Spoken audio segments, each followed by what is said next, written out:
Po unë përshat njëjtën kohë edhe Albulena Aziun që është u dash me djegë.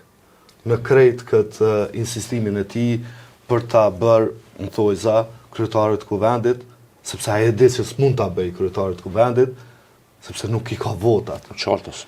E ky insistimi Po nëse ka ditë për fillimet, e tash e shkon desh më koni bindur. Ky insistimi për Albulena Aziun, çysh jetoj po? Po edhe kjo tash në raport me tash të shtrojmë pak kështu çështjen. Unë e di që për një kohë gjatë, e veçanërisht prej se ka ardhur në pushtet këtë qeverinë Kurti 2. Kur është kriju qeveria Kurti 2, ka lindë një pakënaqësi në mes të dy grupeve në lëvizjen vendosje. Grupi i parë janë ata të cilët kanë qenë lëvizjen vendosje më herët. Ku hyn Glauku, ku hyn Liburni, ku hyn Albulena, Xhelali, tash nuk e di janë secili person në të njëjtin raport me Kurtin, por e kam dëgjuar dhe e kam pa që ka një ndarje aty. Dhe grupi i dytë pastaj janë këta të ardhurit, të mëvonshëm. Mesni Bislimi, Kuramrati, këta Diunar Muja, me Muzaksari e tjerë. Ky konflikt ka lind për shkak se këta grupi vetëvendosjes e kanë pa ose kanë qenë të bindur që Albini po jep më shumë pushtetin e tjerëve të ardhur, të cilët ta nuk i kanë pasur meritor për fitoren e vetëvendosjes. Natyrisht jo. Sepse këta kanë sakrifikuar shumë më shumë. Arben Muja e përmende, ai ka krahasu lëvizjen e vetëvendosjes me listën serbe. Ka kërkuar me shpallë organizatërisë edhe me mshël. Në momentin kur Albulena, Glauku këta tjerë kanë qenë tu shkuar për gjyqje për gazet e cellës, që ka shtyë vetëvendosjes, ata vetë ata s'e kanë bërë. Domethënë që ky konflikt ka lind aty. Ky konflikt pastaj ka shkuar u thellu sepse Kurti qarta zi, më shumë ju ka dhënë pushtetin e tjerëve. Tash çai bën kjo, që ju ka dhënë pushtet. Unë mendoj për dy arsye. Para nuk ja u beson aftësitë grupit të vetëvendosjes. Kurti i shakta më shumë njerëz që duhet me gjujt gur, po jam me qeverisë. Që kjo është e para që mendoj që natyrisht këta e kanë marrë si ofendim. Dhe e dyta pastaj është që këta janë kujtesa e vetëvendosjes së kaluar. Por kur një lider me përmasa autoritariste totalitare brenda partisë si Albin Kurti do me ndryshu kursin e vetëvendosjes. Nuk mundet me i majt ata që e din që ka qenë vetëvendosja të kaluarës brenda, se të bën pengesë. Këtë ndryshim kursit i mush me bëvë veç me oportunista.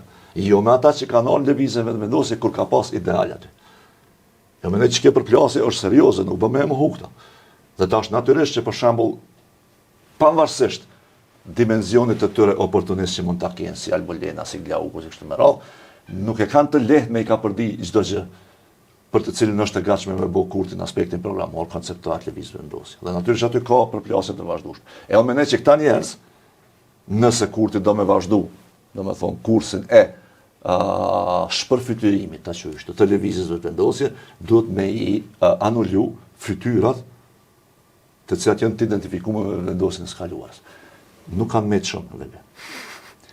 Sajnës tash janë, po flasim për këta. Po që tash prej qëtëre figurave publike, po e ki tash Liburni më nuk është, praktikisht. Nuk është.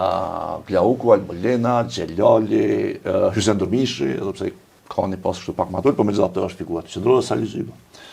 Qita e në ta, tash më ko flasat për aktivistat tjerë, me thonë, po flasat qëta, Artan Abrashi, Arben Rexha, e deputetër të kështu me radhë, që kjo është që kjo grupe, shumë vogël, ndërkohë që numri këtyre tjerëve. Oportunistëve të cilët kur nuk janë bërë vetëvendosje realisht, mendoj unë, është shumë i madh. Ata ju kanë bashku vetëvendosjes në momentin që kanë kuptuar që po fiton vetëvendosje. Absolutisht. Edhe ata bile unë që as nuk isha thonë që ju kanë bashku vetëvendosje. Ata e shfrytëzojnë vetëvendosje. E kam një ëndër kështu, se ti është e realizueshme ndonjëherë. Me pas në debat, në diskutim këtu, Arben Mujën e vllajën e tij. Njëri është me PDK-n, ky është edhe ky me PDK-n, po ndërkohë doli ka Albin Kurti. Kjo me pushtet. Me pushtet. Me këtë që është në... Po, është interesant, janë do njerëz Kosovë që aty të dera qeverisë rrinë. Ata ndrohen aty, vinë kryeministra tjerë, tash aty rrinë me çondra. Po këta s'kan faj që ndrohen pushtetet. Jo. Ai është aty konsistent. Ka shërbejnë se cilit pavarësisht është problemet edhe pastaj që është ndrohen ata. Shumë mirë, pse po ndrohen qeveritë? S'ka faj ai njeri që është konsistent. Ata vetëm.